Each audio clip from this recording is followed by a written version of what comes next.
কুষ্টিয়ার সবথেকে জনপ্রিয় আওয়ামী লীগ নেতা সাবেক পৌরসভা মেয়র এবং বেশ কয়েকবারের মেয়র আনোয়ার আলী তিনি এখন বয়োবৃদ্ধ।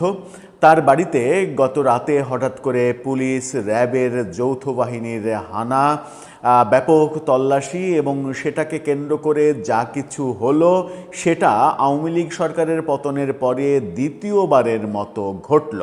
গত বছর আমরা নারায়ণগঞ্জের সাবেক মেয়র সেলিনা হায়াত আইভিকে গ্রেপ্তারের যে অভিযান ছিল সেই অভিযান জনগণ যেভাবে প্রতিরোধ করেছিল, হাজার হাজার জনগণ বাড়ি ঘিরে রেখে পুলিশকে অবরুদ্ধ করে রেখেছিল, সেই ঘটনার পরে কুষ্টিয়াতে আনোয়ার আলীর বাড়িতে অভিযানের সময় একই রকমের ঘটনা ঘটল। কুষ্টিয়া উত্তপ্ত হয়ে থাকলো গত সারা রাত। কেন সেটা ঘটলো, কি বলছে পুলিশ, কি বলছে র্যাব, কি বলছে গণমাধ্যম, চিত্রগুলো কেমন ছিল? হঠাৎ করে জামাতের এমপি যে আসনে বিজয়ী হয়েছে গত নির্বাচনে, সেই আসনে আওয়ামী লীগের সমর্থক নেতাকর্মীরা এতটা সাহস কোত্থেকে পেল, সঞ্চয় করলো তারা সাহস? চলুন একটু জেনে দেখি এই ভিডিওতে।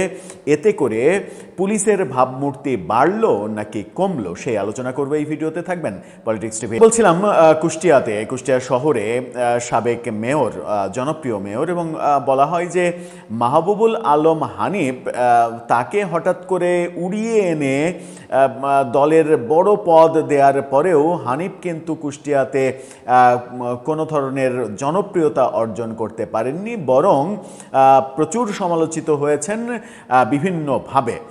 এই ব্যবসায়িককে হঠাৎ করে আওয়ামী লীগের যুগ্ম সাধারণ সম্পাদক বানানো, এই ব্যাপারগুলো নিয়ে অনেক বিতর্ক হয়েছে আওয়ামী লীগের ভেতরে। কারণ একজনকে হঠাৎ করে শুধুমাত্র আত্মীয়তার কারণে উড়িয়ে এনে তাকে আওয়ামী লীগের বড় পদ দেওয়ার সমালোচনা হয়তো মুখ ফুটে অনেকে করেননি, কিন্তু এই সমালোচনাটা প্রতিষ্ঠিত সমালোচনা ছিল। আনোয়ার আলী কুষ্টিয়ার বলা যায় যে সব থেকে জনপ্রিয় আওয়ামী লীগ নেতা এবং সব থেকে জনপ্রিয় এবং সফল কুষ্টিয়া পৌরসভা মেয়র। পৌরসভার যে চেহারা, সেই চেহারাটা পাল্টে দিয়েছেন মূলত এই আনোয়ার আলী।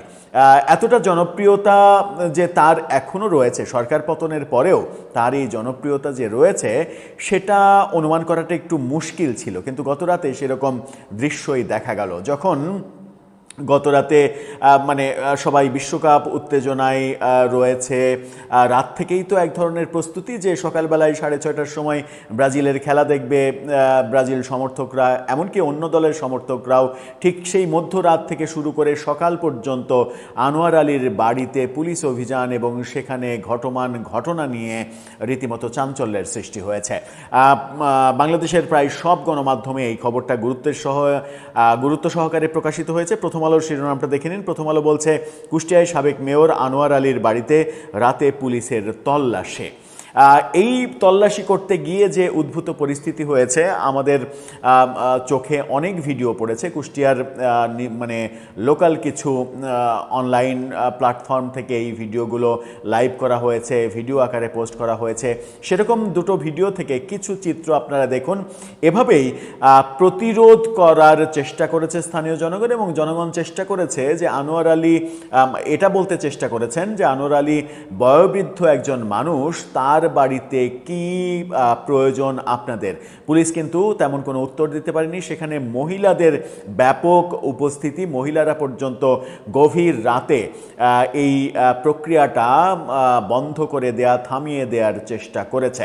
পুলিশ যখন বাড়ির ভেতরে তল্লাশি করেছে তখন এলাকার হাজারো জনগণ সেই বাড়ি ঘিরে রেখেছে যে কোনোভাবেই যেন আনোয়ার আলীর কোনো ক্ষতি না হয়।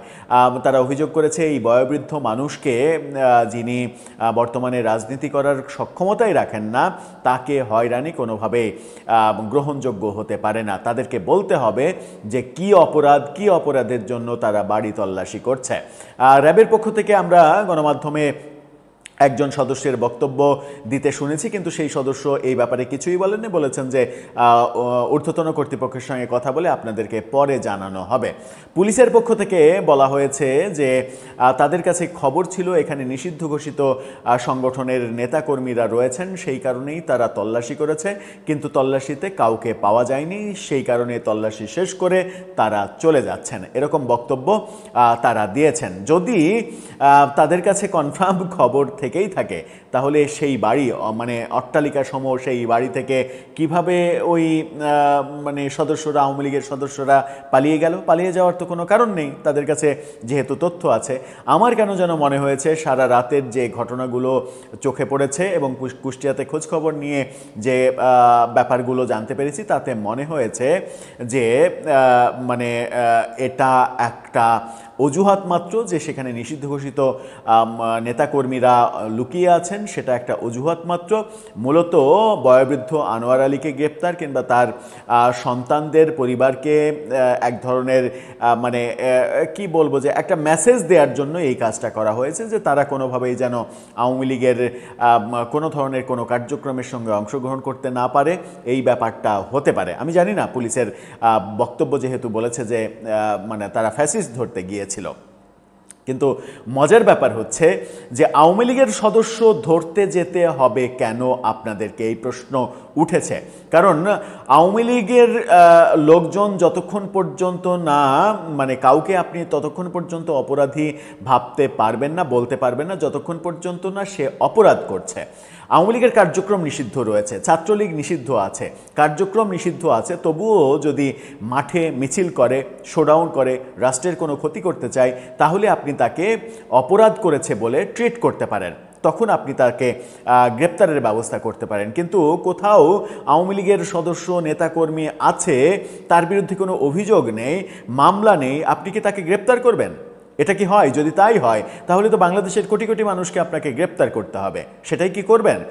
বাংলাদেশের জেলখানার ধারণ ক্ষমতা কি সেটা রয়েছে? বর্তমানে জেলখানার যে ধারণ ক্ষমতা, সেই ধারণ ক্ষমতার কয়েক গুণ আসামি অলরেডি বাংলাদেশের জেলখানাগুলোতে অবস্থান করছে। আপনি কি কোটি কোটি মানুষকে গ্রেপ্তার করে জেলখানায় রাখতে পারবেন? রাখতে তো পারবেন না। তাহলে এই অভিযানটা কেন? আর সবথেকে বড় কথা যেটা, সেটা হচ্ছে যে সেলিনা হায়াৎ আইভীর ক্ষেত্রে নারায়ণগঞ্জে যে ঘটনাটা ঘটেছিল, দ্বিতীয়বারের মতো আওয়ামী লীগের কোনো নেতাকে গ্রেপ্তার করা কিংবা অভিযান পরিচালনার সময় দ্বিতীয়বারের মতো জনগণের প্রতিরোধ দেখা গেল। এর আগে অন্তর্বর্তীকালীন সরকারের আমলে সেলিনা হায়াৎ আইভীর ক্ষেত্রে দেখা গেছে, এবার বিএনপির আমলে দেখা গেল কুষ্টিয়াতে আনোয়ার আলীর ক্ষেত্রে। এই ঘটনা সরকারের জন্য সুখকর নয়। যখন পুলিশ যাচ্ছে অভিযান করতে, জনগণ প্রতিরোধ করছে, তার মানে এই কর্মকাণ্ড জনসমর্থন হারাচ্ছে, জনসমর্থন পাচ্ছে না। আর এই ধরনের শোডাউন কিংবা ঘেরাও, জনগণ স্বতঃস্ফূর্ত হয়ে ঘেরাওয়ের ঘটনা যদি ঘটাতে পারে কিংবা ঘটাতে থাকে, সেটা কিন্তু হিতে বিপরীত হবে, বুমেরাং হবে। বুমেরাং হয়ে সরকারকেই বিদ্ধ করবে, সরকারই একটা বিপজ্জনক পথ তাদেরকে পাড়ি দিতে হবে। আমার মনে হয় যে এই ধরনের কর্মকাণ্ড করার সময় আরও বেশি সচেতন হওয়া উচিত এবং গোয়েন্দা রিপোর্ট থাকা উচিত যে কোথায় কি করলে কি প্রতিক্রিয়া হবে। নারায়ণগঞ্জের ক্ষেত্রেও গোয়েন্দা রিপোর্ট ছিল না, আনোয়ার আলীর ক্ষেত্রেও গোয়েন্দা রিপোর্ট ছিল না বলেই আমার মনে হয়েছে তারা আজ করতে পারেনি যে এরকম একটা দৃশ্য হবে, যে দৃশ্যটা সরকারের জন্য এবং পুলিশ প্রশাসনের জন্য, র্যাব প্রশাসনের জন্য বিব্রতকর ব্যাপার হয়ে দাঁড়াবে। পুলিশের বক্তব্য প্রথম আলোতে যে মডেল থানার ওসি কবির হোসেন মাতুব্বর সাংবাদিকদের বলেন, আমাদের কাছে গোপন সংবাদ ছিল এখানে নিষিদ্ধ ঘোষিত কিছু সদস্য আছেন, সে কারণে আমরা এখানে তল্লাশি চালিয়েছি, আমরা কাউকে পাইনি, আজ আর তল্লাশি হবে না। এই যে ব্যাপারটা, মানে আপনার কাছে গোয়েন্দা রিপোর্ট আছে কিন্তু আপনি সেখানে গিয়ে কাউকে পাচ্ছেন না, তার মানে ডালমে কুস কালা হ্যাঁ, এটা খুব একটা ভালো, খুব একটা সৌন্দর্যমণ্ডিত ব্যাপার হচ্ছে না। জনগণের প্রতিরোধ যেখানে হয়ে যাচ্ছে, সেটা কিন্তু সরকারের জন্য ক্ষতিকর হবে। দর্শক, আপনার মতামত এ ব্যাপারে জানিয়ে লিখতে পারেন আমাদের